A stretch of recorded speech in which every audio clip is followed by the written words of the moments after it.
Good afternoon. It's been quite a weekend, extremely busy, very little sleep.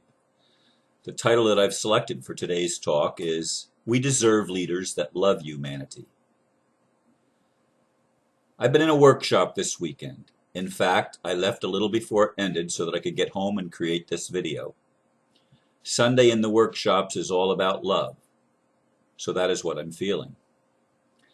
As I collect my thoughts and feelings, I decided to combine the love I always feel in the workshops with my vision for the world. As you may recall me saying many times, I envision a world that works for everyone. Obviously, to those who are paying attention, that is not the world in which we find ourselves. The reason it doesn't work for everyone, as I see it, besides widespread ignorance about things that matter, is that our leaders, the ones who seem in control, do not seem to have the capacity to love, to show compassion, or to act with wisdom. On the contrary, many seem sociopathic. They are rightly called psychopaths. At this time of awakening, I feel it is important to call for new leadership in every area of human life and endeavor. We deserve leaders that love humanity. And I've got a tickle in my throat that's noticeable. In any case, when we look at the world and we see the things that are happening, you have to stop and ask yourself, what's wrong? What's going on here that people are putting chemicals and heavy metals and bacteria in the sky so that it falls down onto the earth and in populated and non-populated areas? We have a world in which they genetically modify our food, putting fertilizers and poisons and bacteria and mixing animal protein with plant protein and or whatever, and creating things that create sickness and disease and even death. We have a world where fracking is occurring, where they're literally drilling at an angle and poisoning the aquifers of our world from which we derive its most important resource, water. I understand that in many places of the world you can't even drink the water.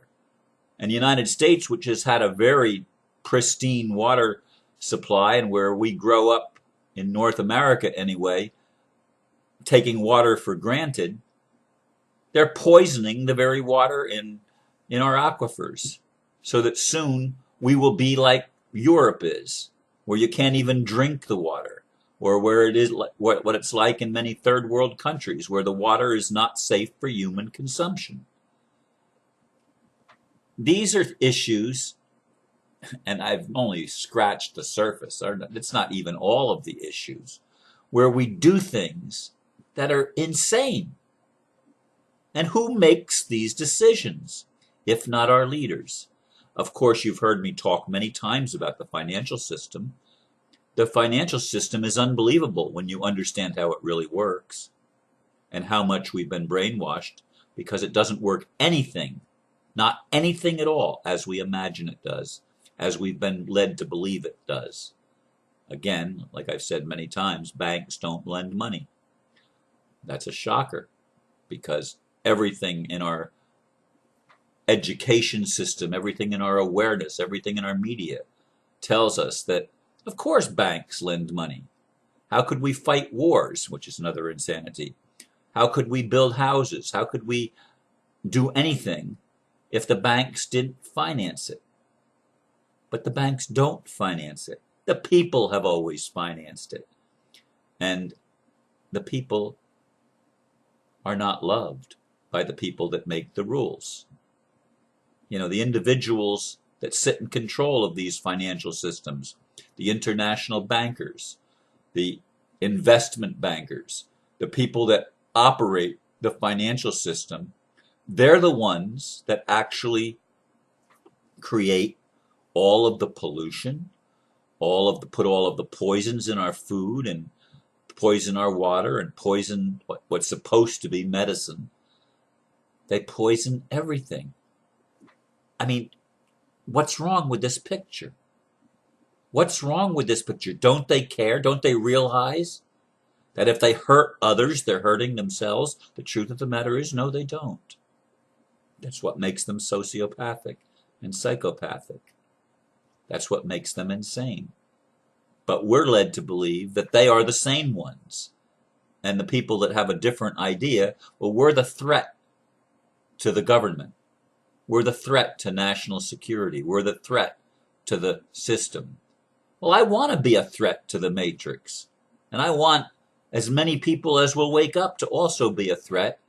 And I'd like us all, those of us that are waking up, to start calling for people that are able to love each other. That's what the workshops are all about.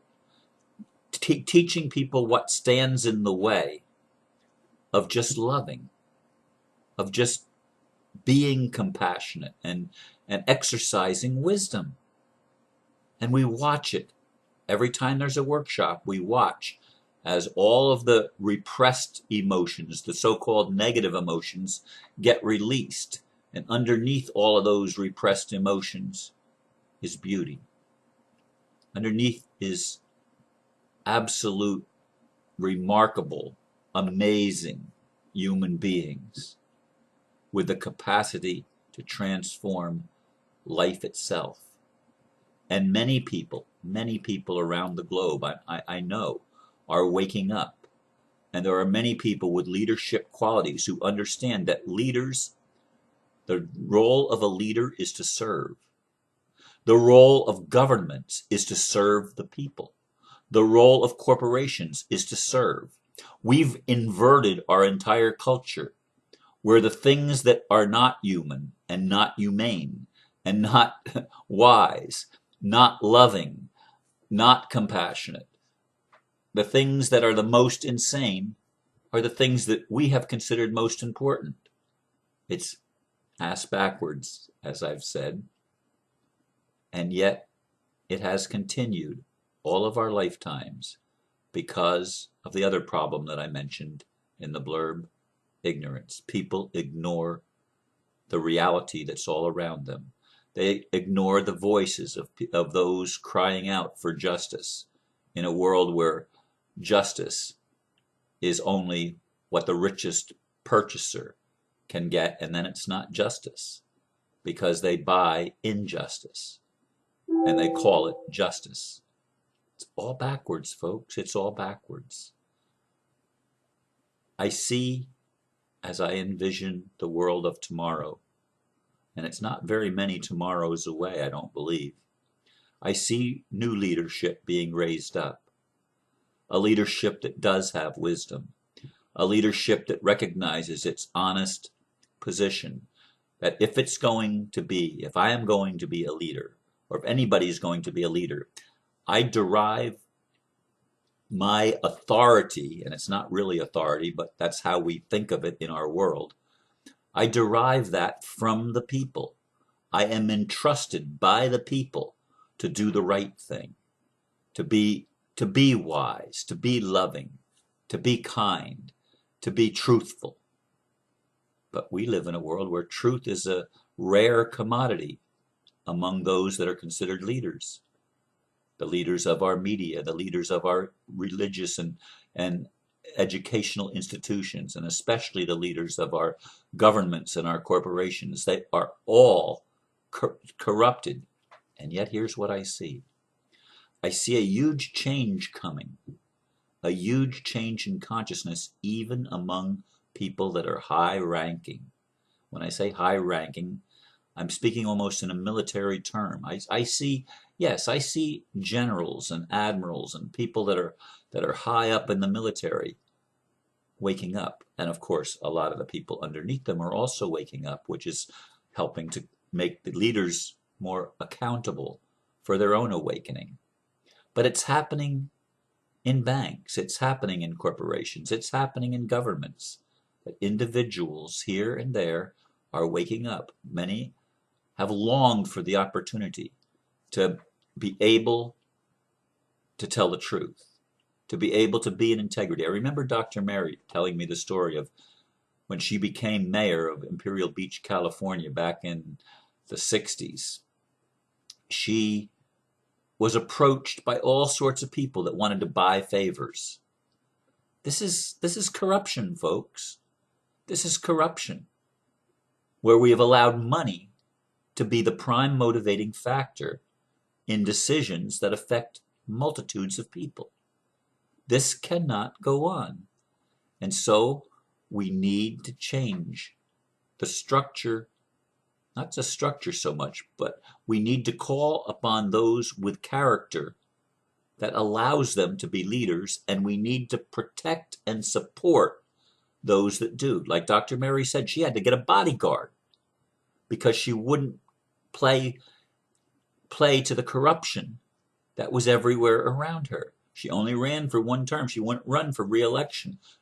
People liked her, but she didn't want the pressure of having to deal with all the corruption that was just simply part of the system in Southern California at that time, during the hippie era, I guess. I mean, I don't know the actual dates that she was the mayor of Imperial Beach, California, but I believe it was 1969 that she moved to Florida, so it had to have been prior to that time.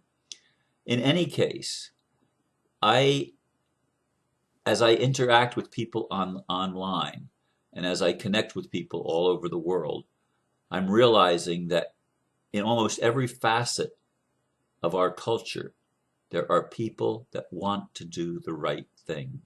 They want to serve humanity. They want to be responsible for helping men and women achieve their highest potential. They really do want to do right. But it's been so difficult in the current system until this present day and age, when even the Pope issues the decree that after September 1st of this year, there's no more hiding behind the corporate veil. There's no more immunity. Everyone becomes 100% accountable.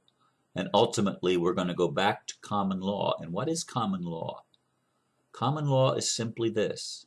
There are only 3 rules. Just 3, not law books full of all these codes and ordinances and all these so-called laws, but they're not laws. There's only 3 laws, basic principles of common law. And they are: do no harm, cause no loss, and do not violate the free will of another. That's it. That's it. If there is nobody that has if there's no one harmed, and the state cannot be harmed, a government cannot be harmed, a corporation cannot be harmed, because it's not real. It's a legal fiction by definition. That's why they were foreclosed upon by the One People's Public Trust. And it's why the One People are now demanding that there has to be created a new system in which accountability is the norm, not the exception, where accountability is required of everyone that holds a position of public trust.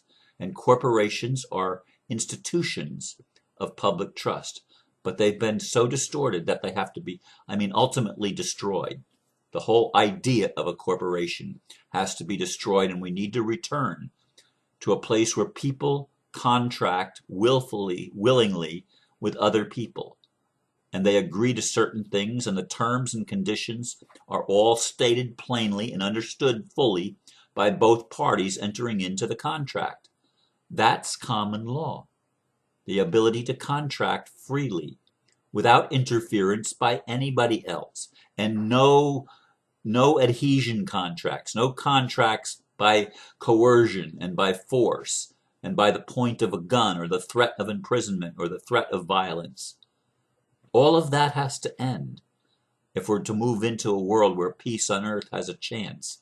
And brothers and sisters, men and women, we have that opportunity before us right now. So I'm looking forward to the month of September, when I expect some of these changes to actually begin to be seen. Exactly how fast it's going to move, I don't know. Honestly, I believe that the whole transition, if enough people got behind it, the whole transition can take 3 to 6 months at the most. That's it. The whole transition. But first we have to have honest media, honest communication, conveying to people the truth. No more lies. Just tell the truth as best we know it, as best we understand it. And yes, the truth will piss people off when they understand the world that we've been living in. But ultimately, it will set us free. And that's where we're going. And we will get leaders that love humanity. We will get leaders that create things for the betterment of mankind, not to keep old systems in place because that's the way it's been and we've profited and benefited from it. That's sociopathic thinking. That's psychopathic thinking. That's insanity. We're going to keep doing it this way because it's been good for us, even though it's caused a lot of pain and suffering, even though it's caused a lot of loss. We're going to keep on doing it this way. Well, that's insane. And it's time for the people to demand what we deserve.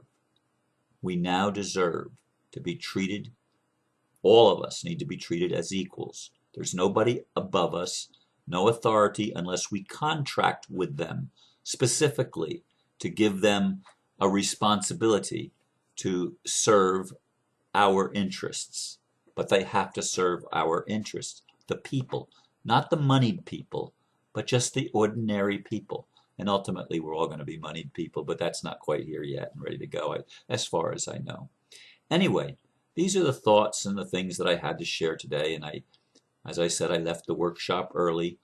It would probably be getting over right about now if I had stayed, but I left a little bit before 4 o'clock so that I could get home and prepare myself and quiet myself down to give this talk today. And I do thank you for listening, and look forward to the next one, which will, as far as I know, be tomorrow. And then I think we'll have Peter Van Run on Tuesday if everything goes according to the way that I understand the schedule to be set up. Anyway, namaste. Thank you.